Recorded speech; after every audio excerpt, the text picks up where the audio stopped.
বলছি কি হয়েছে একটু বলো। আমাকে বলতেছে না, আমাকে উপরে 6 তলায় নিয়ে আসছে জোর করে। জীবনানন্দ দাশের কবিতার মতোই ব্যক্তির মৃত্যু হলেও তার চেতনা রয়ে যায়। আহনাফ, তোমার মৃত্যু আমাদের অপরাধী করে দেয়। মানুষের মৃত্যু হলে তবুও মানব থেকে যায় অতীতের থেকে উঠে আজকের মানুষের কাছে।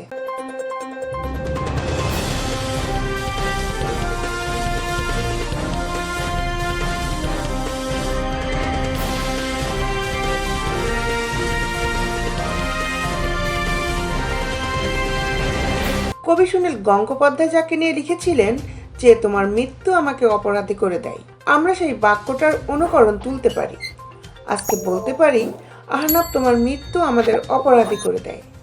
হ্যাঁ, বলছি শহীদ শাফিকুদ্দিন আহমেদ আহনাফের কথা। রাজধানী বিএফ সাইন কলেজের ছাত্র, যার বয়স হয়েছিল মাত্র 17 বছর।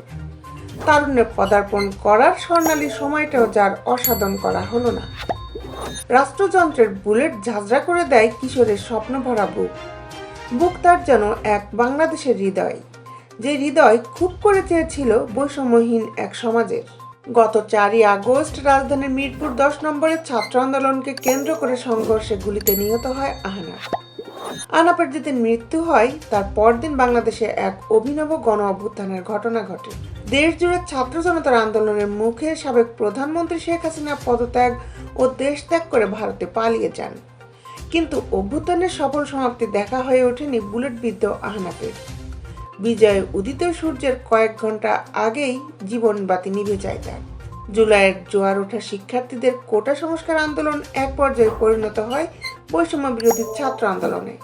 শত শত প্রাণের বিনিময়ে আন্দোলন বিজয়ের বরমালা নিয়ে আসে। এবার তবে দেশ গড়ার পালা, ক্লাসরুমে ফেরার পালা।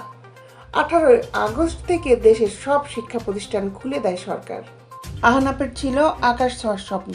তার পরিবারের সদস্যদের কাছ থেকে জানা যায়, আহনাফ বলতো বড় হয়ে সে এমন কিছু করবে যার জন্য তাকে নিয়ে গর্ব করবে সবাই। তবে কলেজ পড়ো আহনাফকে অকালে হারিয়ে কি গর্বিত হতে চেয়েছিল তার পরিবার? তাই আহনাফের এমন মৃত্যু আমাদের অপরাধী করে দেয়, যেভাবে অপরাধী করে দেয় বন্দুকের সামনে বুক চিতিয়ে দাঁড়ানো আবু সাইদের মৃত্যু, যেভাবে অপরাধী করে দেয় পানির বোতল বয়ে বেড়ানো মুগ্ধের মৃত্যু। দুনিয়ার তাবৎ শোষকদের বলতে ইচ্ছে হয়, পানি লাগবে পানি, আপনারা কি তুমুল তৃষ্ণার্থ?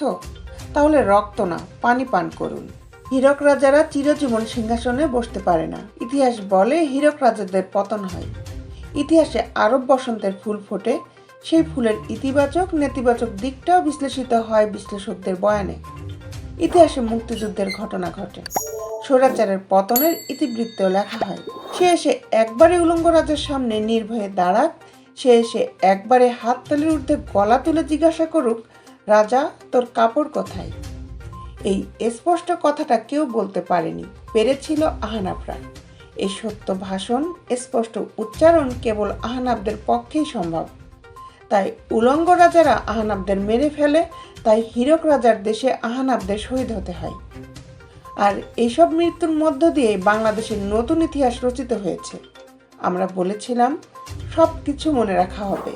হ্যাঁ, বাংলাদেশ মনে রাখবে আহনাফকে, বাংলাদেশ মনে রাখবে নাম না জানা আরও অনেক আহনাফদের।